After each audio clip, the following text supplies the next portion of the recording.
ওকে, আজকে আরেকটা শুদ্ধ বানান শিখবো। সেটা হলো কি কনিষ্ঠ ভার্সেস কি কনিষ্ঠতম, কনিষ্ঠ ভার্সেস কনিষ্ঠতম। এই কনিষ্ঠ এবং এই কনিষ্ঠতম, এই দুইটা শব্দের মধ্যে সঠিক হলো কোনটি? কনিষ্ঠ। ভুল কোনটি? কনিষ্ঠতম। কারণ এখানে কনিষ্ঠ বলতেই, এটা বলতে সবার সাথে কি সবার ছোট বোঝায়।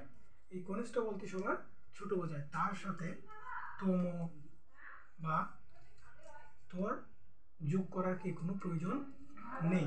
হ্যাঁ, ঠিক তেমনিভাবে যেরকম কনিষ্ঠ এবং কনিষ্ঠতম, ঠিক তেমনিভাবে শ্রেষ্ঠ ও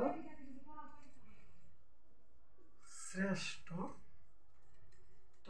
এই দুটোর মধ্যে শ্রেষ্ঠতম কি ভুল, সঠিক কোনটি?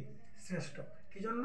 কারণ হলো এই শ্রেষ্ঠ বলতেই বোঝায় কি সবার চাইতে উপরে বা সবার চাইতে বেস্ট। এই শ্রেষ্ঠ লেখা যাবে, কিন্তু শ্রেষ্ঠতম বা শ্রেষ্ঠতর বলতে কোনো শব্দ নেই। তাই এখন আমরা চেষ্টা করবো যে কনিষ্ঠ বা কনিষ্ঠতমার মাঝে শুদ্ধ হলো কোনটি? কনিষ্ঠ। আবার শ্রেষ্ঠ ভার্সেস শ্রেষ্ঠতমার মাঝে শুদ্ধ কোনটি? শ্রেষ্ঠ। তাই আমরা কনিষ্ঠ বা কনিষ্ঠতম থেকে এখন যে জায়গায় কনিষ্ঠ লিখতে চাইবো আমরা, হ্যাঁ, সে সবার কনিষ্ঠ লিখি, সে সবার